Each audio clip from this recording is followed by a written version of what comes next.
work through with me on the rim light for the rabbit, but you don't intend to do it, that's fine. It's practice is still practice. It's still good. All right, the still life, we're going to kind of go over that a little bit because it is just a little bit different than the rabbit. You know, different light setup. So choose one of them, work on each light, one at a time. Same technique, whether it is the rabbit or the still life.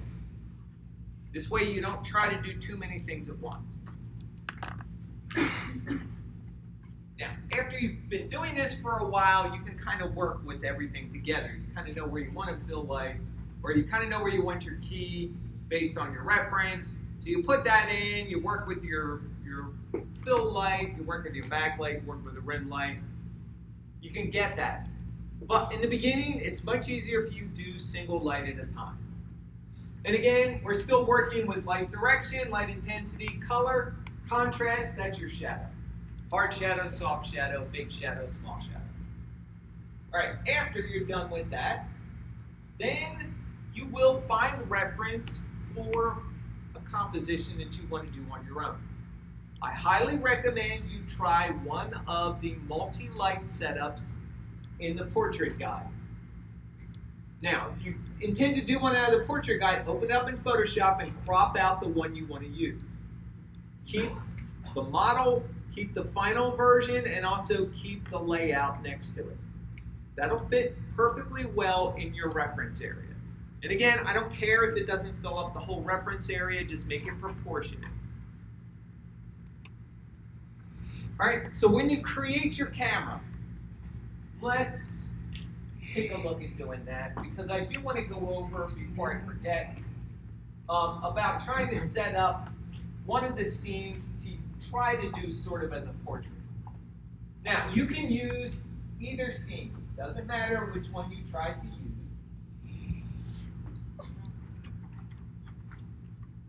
Obviously, if you choose to do the rabbit, it's going to be a little easier because it is more organic. It is sort of like the model that's in the scene. Not exactly. You've got a big nose and big ears.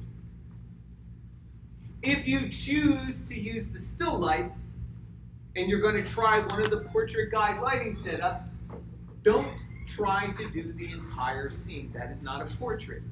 If you're going to try to do that, I would say keep maybe the cup, keep a couple of pieces of fruit, use that as your focus. Make sense? Remember, you're trying to do it more like a portrait, which is a single subject. You could try doing the bowl of fruit, although it is kind of big, it's not going to give you exactly the same results. You could try a candle. That would be perfectly fine. But narrow it down. Now, if you are choosing to do the rabbit, here are some pitfalls with the rabbit. So first off, it looks evil and menacing. And let's see what happens when we create. So first thing you want to do when you're doing your own comp, you want to do what first? Create a camera. All right, so we're going to go up, create a camera. There we go. Camera, center of the world, just like everything else. Next, look through the camera. Right? With your camera selected, go to panels, look through selected. Now you can kind of frame your shot up. There it is. Next, what should you do next? Yeah, turn on resolution gate. Resolution gate is this little button right here. It's kind of a white box with a cyan sphere in the center. That will not crop the image, but it will give you a mask around the render settings area. Now, even though the portrait guide is a different aspect ratio, right? It's taller than it is wider. We're still keeping this, so you're still kind of constrained to our aspect ratio. But now what you can do is you can zoom in and frame the rabbit up. Now a portrait is not this. That's a whole full body shot. Portrait is usually chest to head. Headshot is just like the name implies. It's usually got a little bit of neck, but it's mostly head. Portrait usually got top part of the chest. Something to look out for with the guide, and the guide does a beautiful job on that.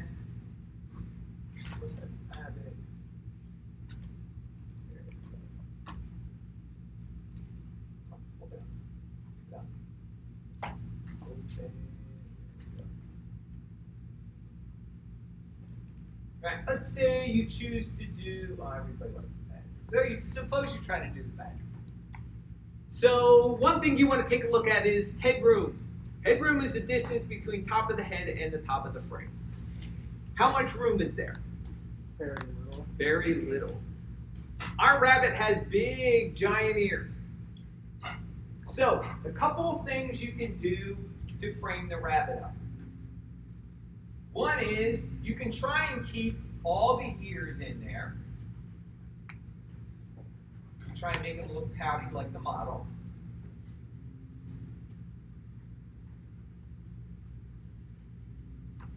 So you're going to want to zoom in, kind of like this, for the rabbit. Another way to do it is, if you want to crop off a little bit of the ears and get more face in there, you can. But when you start to get really close, he starts to look like a hippopotamus. That doesn't look like a rabbit anymore. Also, what focal length do you get by default in mine? 35 millimeter, which is wide angle. So 35. So if I go down, say, to 12, this is fisheye. Look what happened. That looks bright. That looks like a camera. All right. So facial distortion is actually hysterical when you use different lenses, and the rabbit is just because of the shape of his face. All right.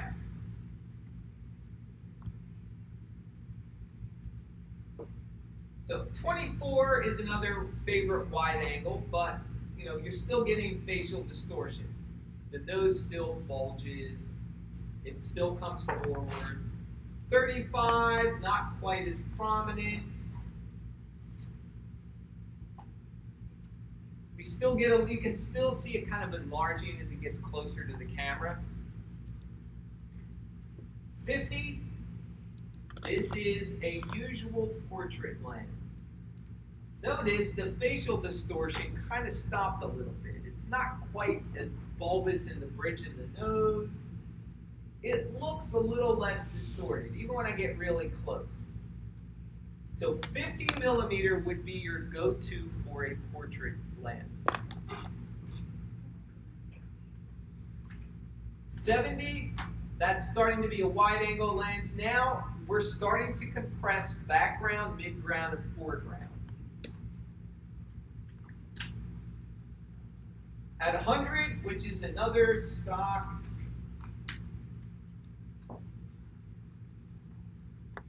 now we're magnifying the rabbit onto the camera frame. All right, so to kind of show this, do you guys know about bookmarks in cameras? I'll take the silence as a no. Okay. So when you guys were working in modeling, did you guys bring in references, image planes, and then set a camera up for that? What's that? They had a camera. Okay, you didn't set a camera up. All right. Whenever you set a camera up, you want to try. Sometimes you want to try different compositions. So what you can do is we can use what's called a bookmark, which means it will remember the position of the camera, remember the focal length, and you can go between different bookmarks of different camera angles, different focal lengths, all by just going down and clicking a button on the menu. What it'll do is it'll keep as many as Maya will handle before it crashes, just like always. But what you can do is you can set up a couple of different compositions and pick the one out that you like.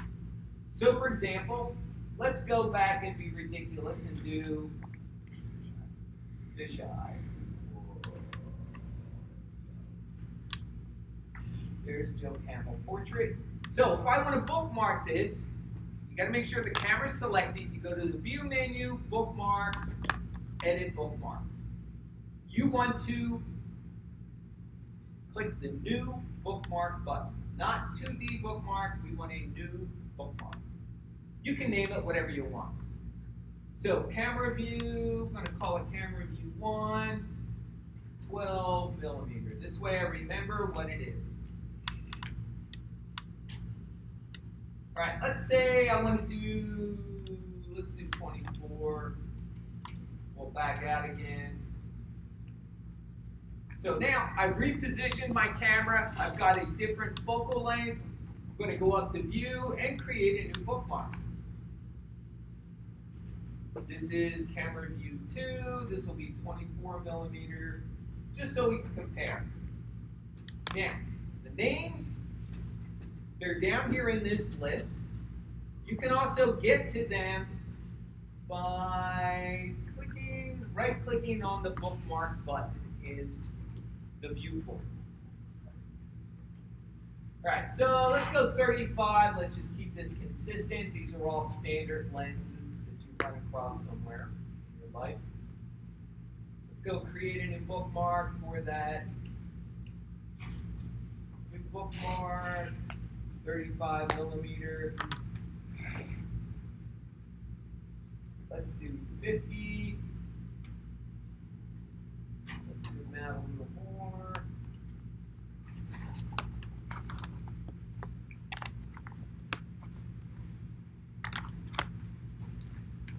You don't have to do this many, but what I'm trying to do is just give you an idea of what happens with lens distortion when you just change the focal length.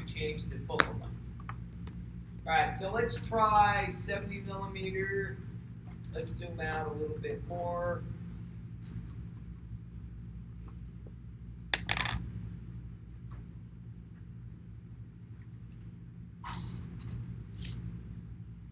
Keep as many bookmarks as you want.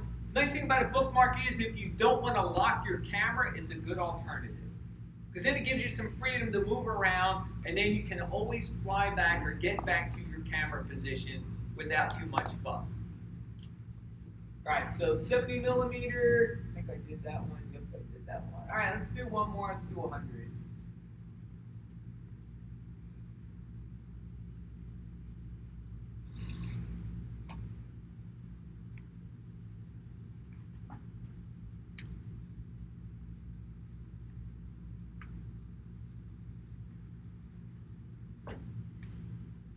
There we go.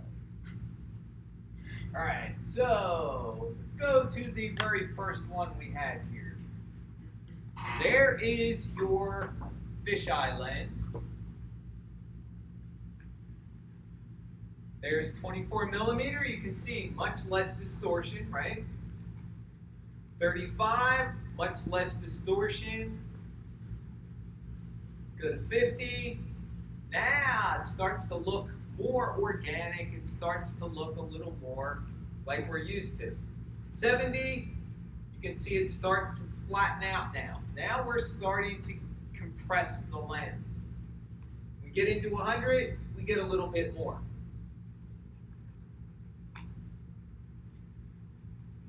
All right, so again, there's 12, there's 24, there's 35, 35 and 50, you can see there is actually quite a noticeable difference. 70 and 100.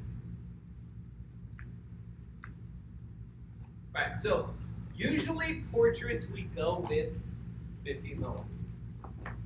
Now, the nice thing is, of course, I can go in, I can do whatever I want. I can just go back to my bookmark and the rabbit's back there. You also have the option of locking your camera. You guys know how to lock cameras? Pretty simple, right? Just go in, lock, select all the attributes in the channel box, right click, lock attributes, you're good. Right, so for the portrait, you can do something like this. Maybe you'd want to have a little more chest in it. You can also try and keep all the ears if you want, if you're an ear freak, or you're like a rabophobia, I don't know what they're called. You like rabbits. If you want to get all the ears in, that's fine. Whichever one works.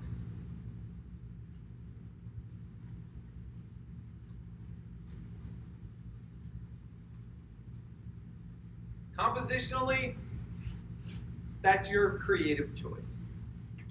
Makes sense. Questions on cameras, bookmarking, anything? Yeah. What does the 2D bookmarking do? Actually, I'm not sure. I've never used it. It's fairly new. They only put that in starting with Maya 2015. It might just be that you can only do it in an ortho view, like either side, top, front, one of those. It usually 2D means you cannot orbit around. You can pan and you can zoom. Yes. What else do you bookmark?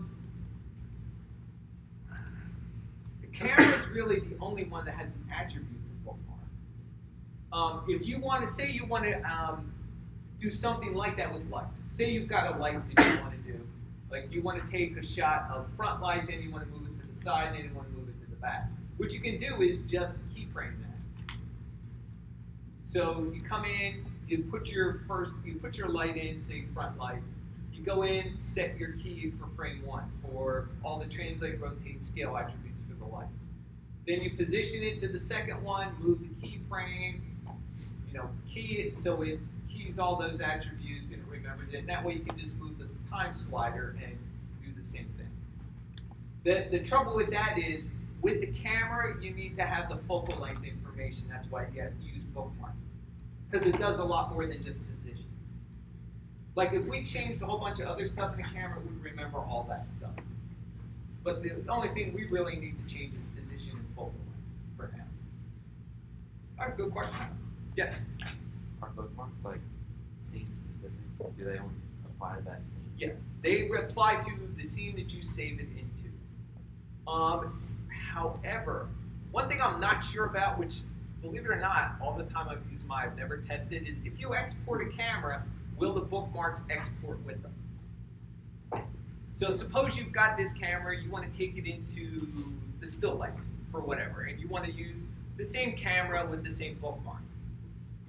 In theory, let's try it. I'm going to open up, select my camera, go File, Export Selection. Let's try. I don't want FBX. No. Maya has to do. So let's try bookmark camera.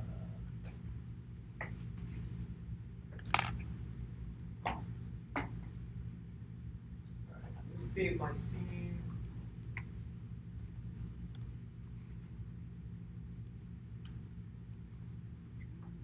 Open up a blank scene file. Let's create a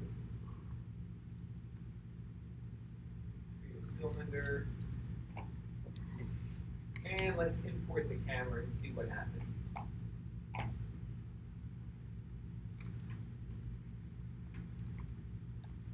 Alright, so let me look through my camera. No, not the prettiest, but I can always move my sphere.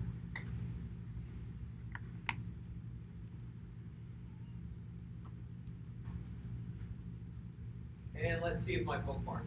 Yep, looks like they do.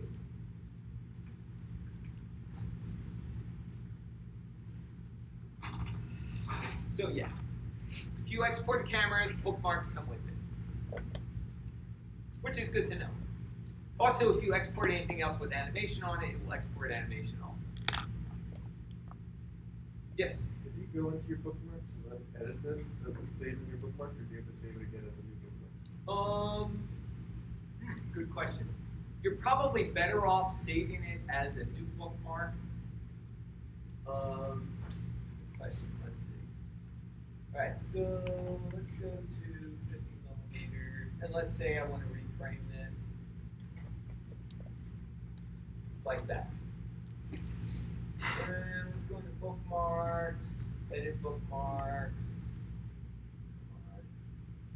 There we go. Edit bookmarks. And that was 15. Nope. Looks like you're probably better off creating a brand new bookmark. Because it only gives you the choice of new. It doesn't say save. I thought maybe apply would apply the changes I made to that bookmark, but it applies the bookmark instead of my changes. So yeah, just make a new one and just delete the old one or just give it another name. It's a lot easier. Good question. Any other?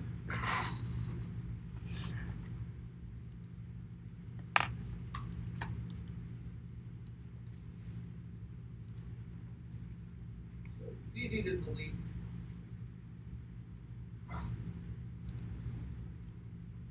All right. So, guys, squared away with cameras, setting up all the stuff you need for it. Okay. Good.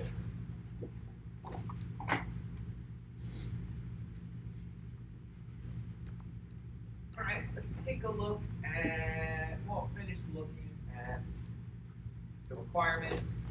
So, as I said, use one of the free lighting guides, portrait lighting guides. You don't have to, but it is going to make your life easier because you've got diagrams in there. If you want to just, free form it on your own, great, go for it. Just make sure your image has more than one light. If you're using the portrait lighting guide, make sure you're using one of the references that has at least 2 lights. 3 would be better, but 2 is the minimum. All right, resolution gate, focal length, we went over that. Bookmark your stuff, makes it a lot easier. Remember, keep it simple, capturing the overall look and feel. It's exactly what you've been doing the last couple projects. We're going for the impression rather than pixel perfect.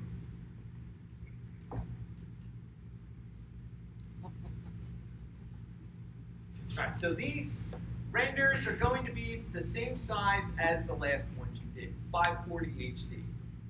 Right, so it's going to be 960 wide, 540 high. The rabbit, it's not going to take, even though we've got multiple lights, with the still life it's the same thing, it's not going to take a super long time to render. It's not going to be like Project 1. We'll get into render times like that when we get into environments. But for now, we're still much simpler.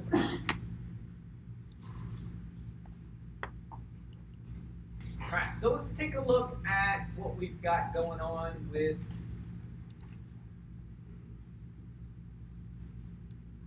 still light. So again, some positional light guides for you. Key light, fill light, got a backlight, got a couple of backlights actually. Got one that's kind of a fill backlight over here. We've got the main backlight that is projecting the shape on the back wall. Right, key light. Which direction is the light coming from? 60 degrees on the left. Yeah, left side. 45, 60 degrees, somewhere in there. Base it off of position here. So camera is this way. It's not following the grid line.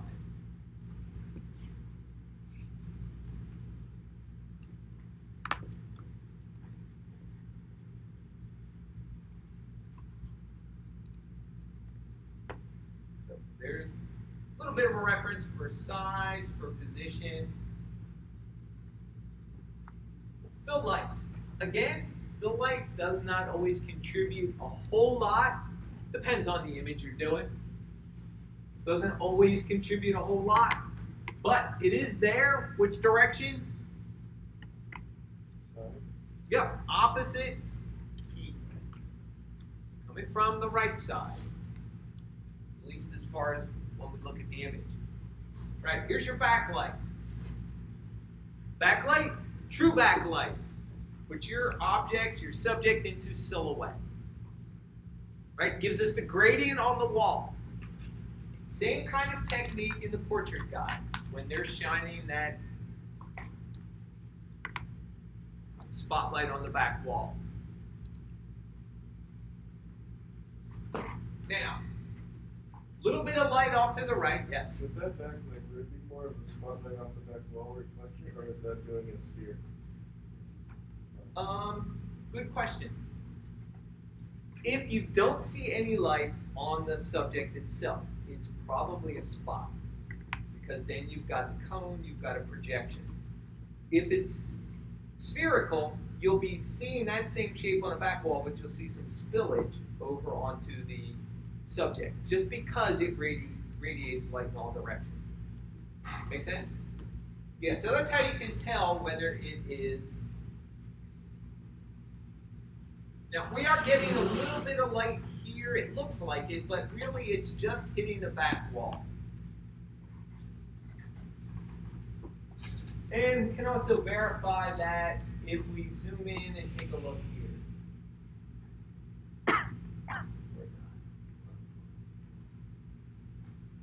Oh, because I don't have an actual look.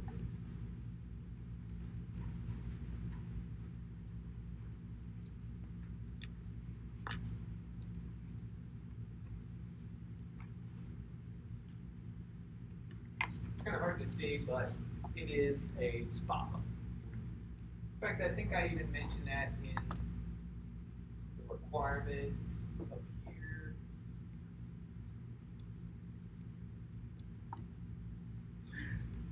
Right, depending on your scene, yep, it's going to be a rim light for the rabbit or a center backlight. Disc lights on both instances.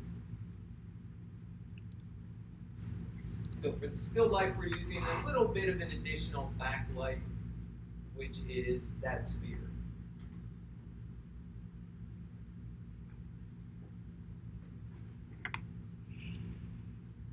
Just to separate subject from background. And then all three together, or all four together.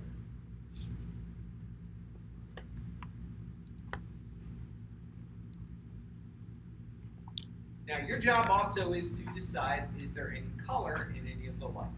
Don't forget, light color is one of your things that you're going to be looking out for. So light direction, light intensity, light color.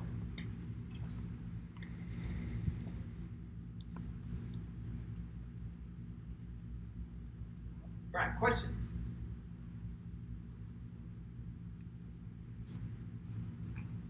Anything not clear?